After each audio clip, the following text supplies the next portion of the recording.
Hey, what's up guys, it's Terminator's sister Caroline. Please support my brother by subscribing and turning on post notifications. Also check out the people who inspired him to make trolling videos. Their channels will be in the description for you to check out.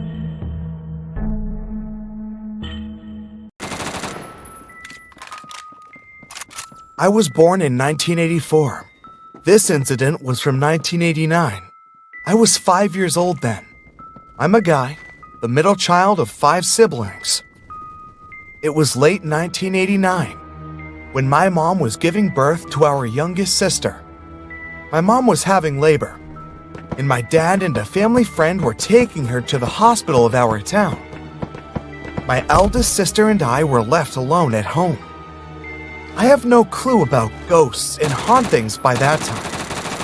I wasn't sure how much time has passed since they left for the hospital, but I guessed it's about midnight or just before it, when my sister fell asleep.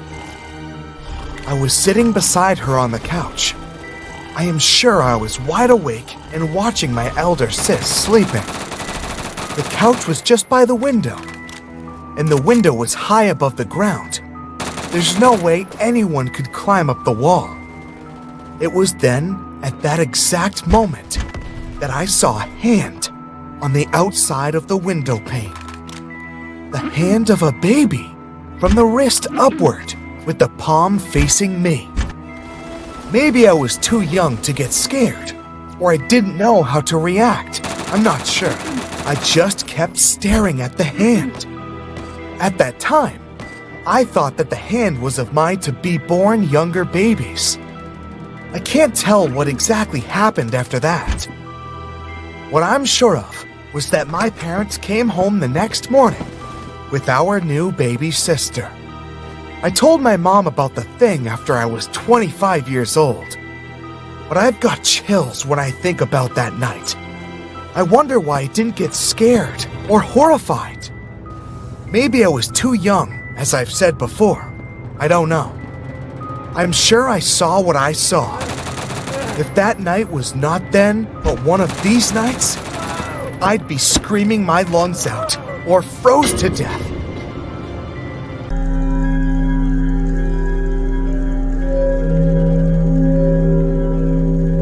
I have 3 sisters, Crystal, Kiara, and Melissa. I'm the youngest and only boy. Growing up, we lived in a haunted house. In fact, the neighborhood was haunted.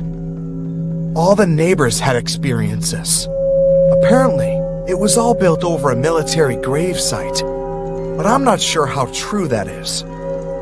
This was years ago.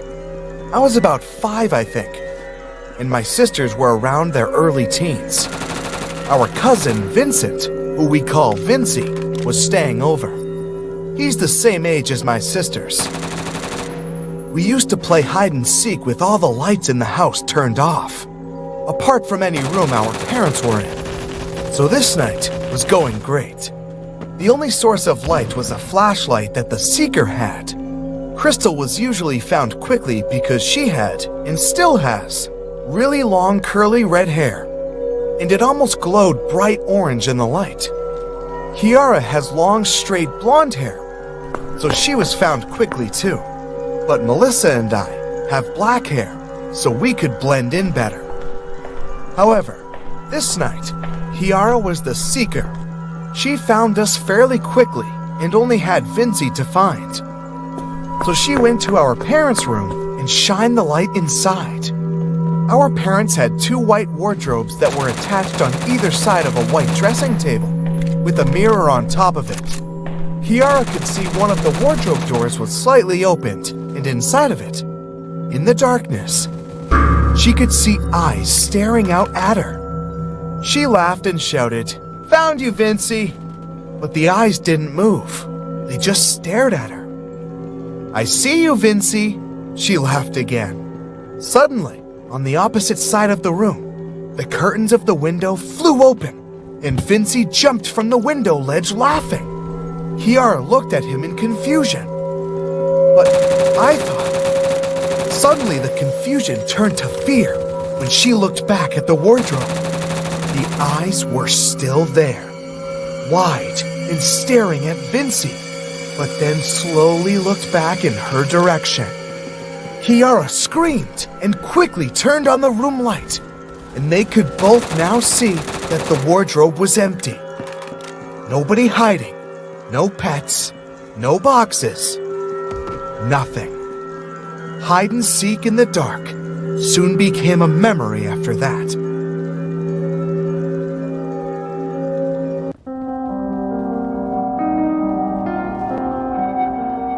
This happened a few weeks ago. I live in California and have always been good friends with this kid named Ethan. We had all the same interests, so we got along great. But that's besides the point. There's this old abandoned house a few blocks away that has been vacant for years. I have no idea why it was never fixed and sold. The point is, it's abandoned. All the neighborhood kids are always telling rumors about the place, and to be honest with you, I never thought they could be true. The house was creepy as fuck though. So one night, while Ethan was staying at my house for the night, we decided to sneak out at like 1 a.m. to explore the place. We brought along our phones for flashlights and to record. So we rode our bikes down the block and found the house. It was 2 stories high and made of brick, with broken windows and an overgrown lawn. Basically all the natural traits of an abandoned house. Ethan and I hid our bikes in a bush and went around the backside. Oddly enough, the back door was unlocked. One of the rumors is that local homeless people, drug addicts, and gang members all hang out here. So the fact that someone seemed to have been here kind of freaked us out. Inside, it smelled like shit.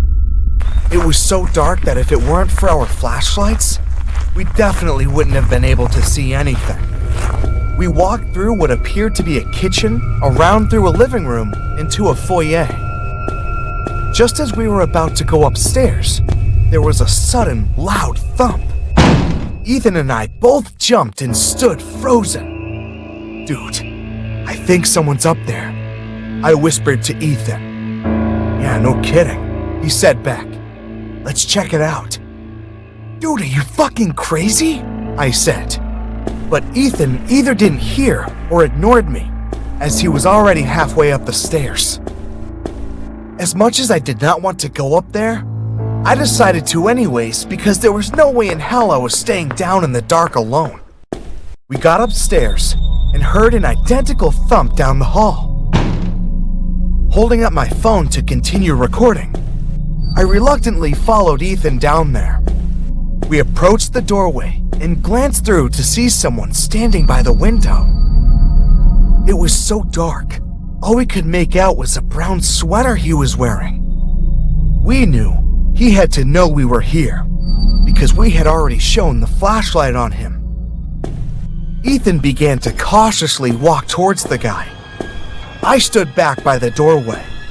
Ethan walked up to the guy, strained his body to look at his face, and screamed. He shoved the guy, who fell to the floor, stiff like a statue. Hey, yeah, just put the video right there. Thank you.